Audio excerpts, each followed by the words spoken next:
What's good, y'all? Welcome back to the channel.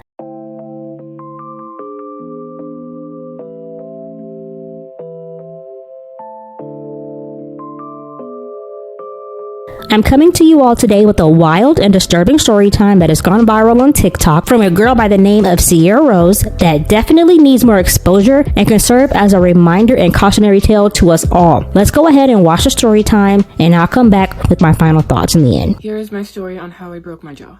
I woke up to a broken jaw on May 18th after a night out drinking with a male coworker. Open gash on my chin so deep that you could see my bone. My jaw was broken this way and completely detached right here. My teeth had almost completely bitten through my lip, my bottom ones biting through the inside. I have a huge amount of scar tissue right here. There's stitches all in here, all down here. And then my front top teeth bit through.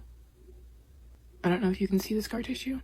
My front tooth completely came out, root and all, and then I chipped my other front tooth, and there's a molar that is chipped on the inside. That was all of my injuries though. I didn't break any other bones, didn't crack my fingers, I had nails on, didn't lose a nail, just a lot of bruising. On Saturday night, May 17th, me and my coworker decided to go out for drinks after work. Yes, he was a male. Yes, it was our first time hanging out. Yes, that was my first mistake. We decided to go to a bar that my friend was working at. When we arrived to the bar, it was completely empty. There was like no one there and my friend was leaving. So the three of us left together in one car to go to a new club.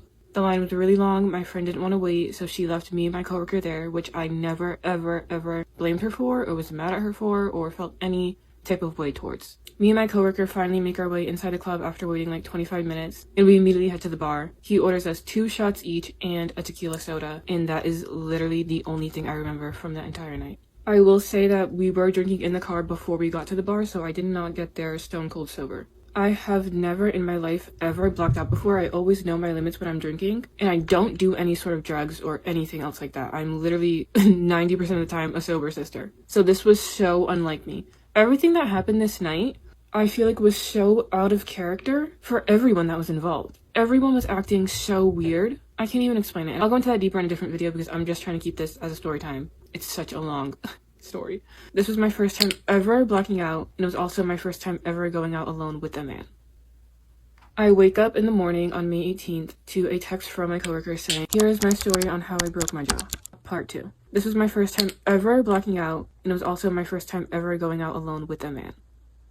I don't remember anything else from that night. I wake up in the morning on May 18th to a text from my coworker saying that I had taken a fall down the stairs and I peed myself, and he did his best to clean me up. He got me in bed and to call him in the morning. I was not in any pain when I woke up. There was nothing that immediately flagged me that like, oh my god, I'm in pain, I'm in danger, something happened. I literally read the text, I responded, LMAO, I'm so sorry. Because I was so embarrassed that I, 1, got too drunk, 2, fell, 3, peed myself. After I sent that text, I went back to sleep. I finally get up around 8 a.m. on May 18th, Sunday morning, and I make my way to the bathrooms and brush my teeth like I do every single morning. When I looked in the mirror, this is what I saw looking back at me. I didn't even know, I don't even remember like my first initial thought. I don't process things very well. So guess what the first thing I did was? I proceeded to brush my teeth. Literally jaw hanging off, and I'm like, oh yeah, I'm texting my best friend and I'm like, I'm so calm about the entire thing, which is bizarre. And I'm like, oh my god, my teeth are gone. And she's like, what the fuck are you talking about? And I'm just texting her and I'm like, oh my god, dude, my teeth are literally gone. She's like, send me a picture. I send her a picture. She immediately starts freaking out because she's not one to stay calm. She starts freaking out, as she should, honestly. And I go downstairs and I finally notice that my room looks like a murder scene. Like my room literally looks like someone was murdered in it. There was so much blood all over my carpet. My carpet's white. All over my bed. Like literally the whole thing was covered in blood. Smeared on the wall, down the stairs. There was blood on the floor. There was blood everywhere. I wish I took pictures. I didn't take pictures of anything. I was so ill prepared. I end up texting my coworker and I'm like, what the fuck happened? Like, I know you said I fell, but what the fuck happened? Like, what happened? He obviously doesn't answer because he's still sleeping. Whatever I was wearing, I woke up in a bathrobe. I woke up with my hair in a bun, all my jewelry was off, my makeup was off, my contacts were out. I don't know if I was so blacked out that I didn't feel the pain of my jaw and I continued to get unready for bed, or if no, because he said that he undressed me.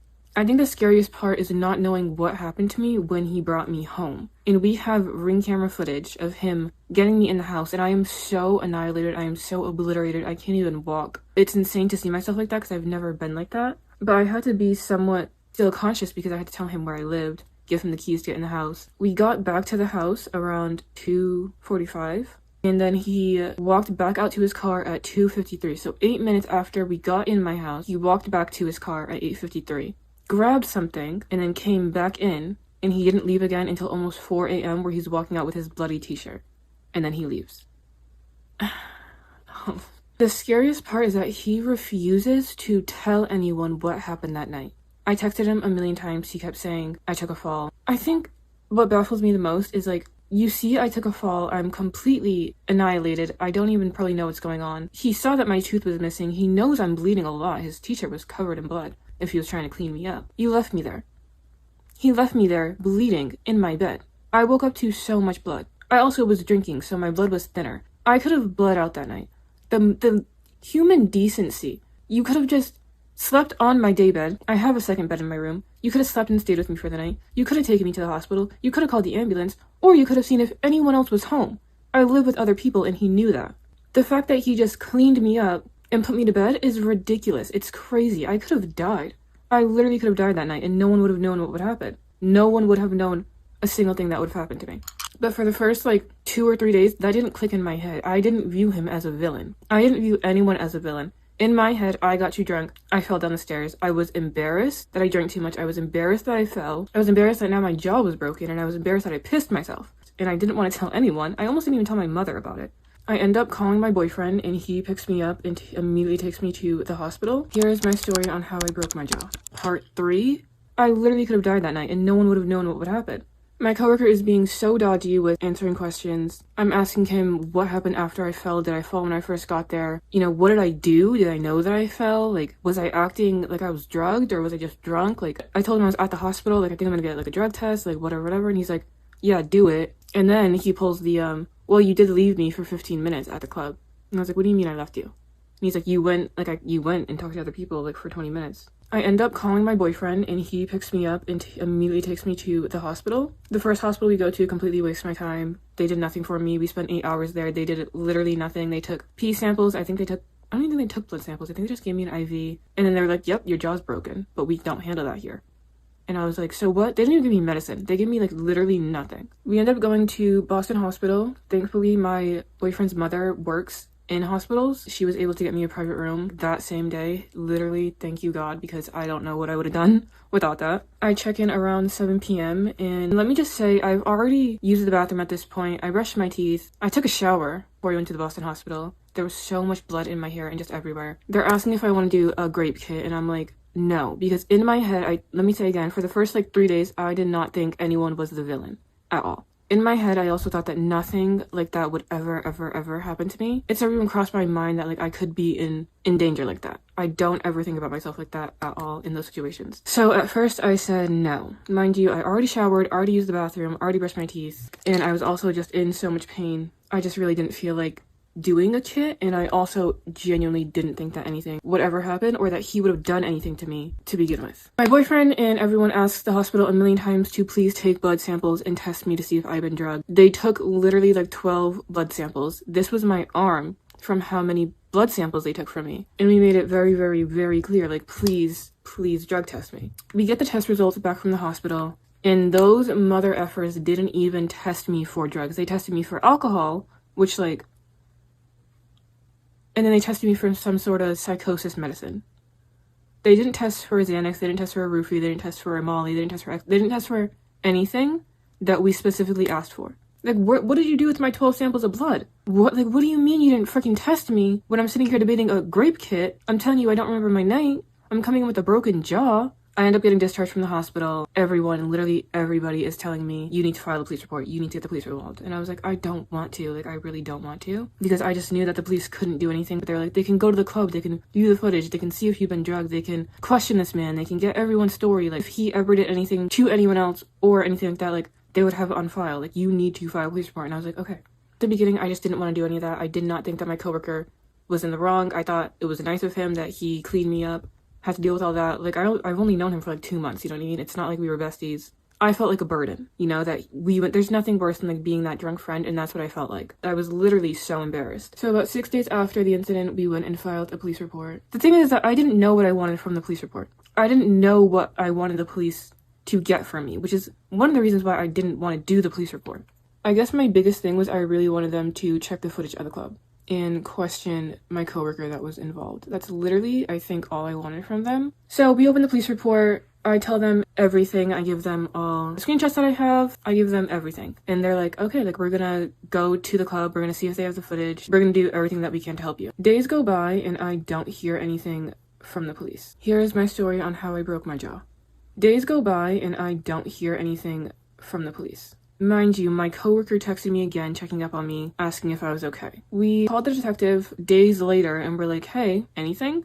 They say they went to the club to get the footage, but they got new security systems on the 21st, so all that footage is gone. I broke my jaw on the 18th. So all that footage is gone. I think clubs don't like sharing footage because it makes them look bad. They don't want to be known as the place where a girl got roofied, taken home and assaulted, and woken up with a broken jaw. You know what I mean? They don't want any smoke. So they got a new system. Could the police have pushed harder? I don't know. Do they actually care? Probably not. My detective was also a fucking man, so they're like, so that's out of the board. Like, a drug test would really help. And we're like, well, we tried to get a drug test. The hospital didn't test us. A hair test, maybe we can go that route, hoping that they would help with the expenses, because it's like $700 for a fucking hair test. We're on our own. We're on our own with that. Hospital won't help. The police won't help. Insurance won't help. No one's gonna help us cover the hair test.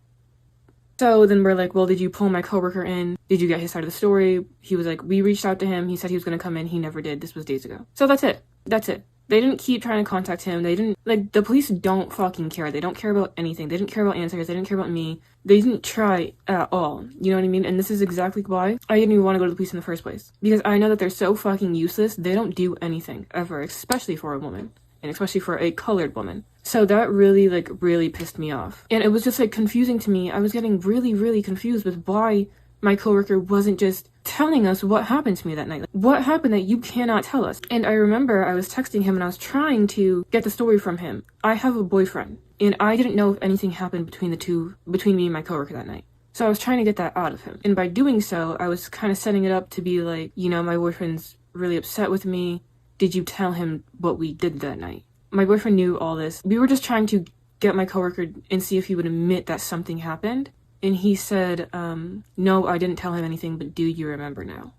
And I was like, oh my god, like, did something fucking happen? Because I don't remember. And when we told the police that, they told me to stop contacting him. So we didn't go any further with that, even though I think I could have got something out of him. The whole thing really stresses me out because we don't know when I fell and broke my jaw, right? He could have got me home and I could have immediately fell and broke my jaw. Or he could have got me home, he could have done something to me. I could have been going to the bathroom and then fell and broke my jaw. Do you know what I mean? We don't know anything because he wouldn't tell us the fucking story. So now I'm really getting, like, stressed out and pissed off at the fact that I'm not getting any answers and it looks like I'll never get closure. The drug test fell through. I didn't do the grape kit, which, ladies, if you're ever even debating on doing a grape kit, just do it. Like, if I could go back in time and do it, I would. Like, I wish I had done it, and I really wish that we pushed for the drug test, but whatever. After the detective calls me and tells me that my coworker never showed up for questioning, my coworker then hits me up again to see how I'm doing. And he's like, you know, I know you went to the police. I don't blame you for that. I want you to know that I am going to be going in, giving my statement. I wasn't supposed to be talking to him. In some way, hearing that he was going to finally say his side of the story brought me some sort of peace. And I was like, maybe I'll finally know what happened to me. And he even said, he was like, I hate that you will never get the closure that you need. What do you mean you hate I'll never get it? You can fucking give it to me. Like, you can tell me every single thing that happened that night. Unless you magically don't remember anymore either. Like, it was like he was just playing games. He doesn't understand that I broke my jaw. My life has been on pause for the last 6 weeks. Literally was couch ridden for 2 weeks. I couldn't even move. I was crying. I was having panic attacks. Like, and he's saying, I'm sorry, you'll never get the closure you need. You can give that to me. It doesn't make any sense. So whatever, that was the last time I heard from him, and that was the last time I heard from the detective, and that was literally the last time I heard from everyone involved. That is the confusing, underwhelming story on how I broke my jaw. I don't know. Like, long story short, I do not know how I broke my jaw because I do not remember and no one will get answers for me. I think I just have to live the rest of my life not knowing what happened to me that night. There's good and bad in it. I truly appreciate the fact that I don't remember the fall. I can't even imagine the pain of breaking your jaw in 2 places, biting through your lip, gashing your chin open, losing your teeth. I also had bruises on my chest, on my hands, on my knees. So the fall adds up. The fall makes sense. I don't think he pushed me. I don't think he punched me. I don't think I rejected him and he got angry. There's so many theories, like, in my little circle. Not that we'll ever know what was true. I genuinely do think I probably tripped and fell. I guess. I don't know. That's what I'm going to keep telling myself because we'll never know at this point. So we can make up any sort of story about what happened. One day I will process this and it will hit me really hard. And I fear the day that comes, because in my mind, I think I protect myself from a lot of things by just blocking it out and not paying any sort of attention to it. That's what I've been doing with the situation, and every time someone would try to get me to talk deeper about it, I would just close it off. I don't do well with processing emotions. Moral of the story, don't trust a man, don't go drinking with men alone, take the grape kit, push the drug test, and really just take care of yourself, push for the things that you need. I wish that I advocated for myself louder and stronger and harder. And I'm so grateful that I had such a great support system with me. I'm so grateful and so lucky, because I would not have been able to get through this really difficult situation without them. And to this day, I really can't believe that it happened to me. When I tell you I had the mindset that nothing bad would ever happen to me ever. But life works in very mysterious ways. I genuinely think this was a lesson that I had to learn, and I always learn lessons the hard way. I hope that me sharing my experience can provide comfort and peace and maybe inspiration for other people in their experience. I know there's a lot of victims out there who don't believe in justice. And although I didn't get justice through police, I do think that karma always has a way of making its rounds, and everyone will get what they deserve in the end. I'm grateful for all of you guys for just caring about my story and wanting to hear it, and I hope that this video kind of makes it more clear on what happened. And if you want to hear more about my recovery experience and how I've just been coping with everything, I post videos about that. This story is absolutely terrifying. Nobody goes out with friends and associates expecting to black out and ending up seriously injured. It's pretty obvious this man drugged her and assaulted her, and I hate that in her groggy, shocked state, she got rid of all the possible evidence. We all know the DNA evidence is crucial in these situations. It's upsetting that the staff at the ER didn't automatically run a urine tox screen and urge her to do a rape kit, especially hearing the circumstances. Like, where were the sane nurses in all of this? This just feels like pure negligence on their end, and they completely failed her. I hope she gets the justice she deserves and is able to raise funds for the hair test she's wanting to get. It really sickens me how hard it is for women to be taken seriously when it comes to claims of SA. There is no reason why the police couldn't have brought her in for a statement and couldn't go find the suspect for an interview.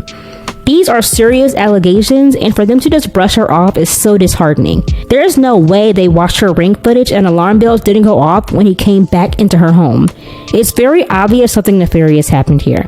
I hope she stays on top of them to see this investigation through. Please, ladies, be safe out there. If you go to a place with your homegirl, leave with your homegirl. No questions asked. Share your location with somebody you trust. Make up safety words that you can send out in case of emergencies. Just do whatever you can to keep yourself safe.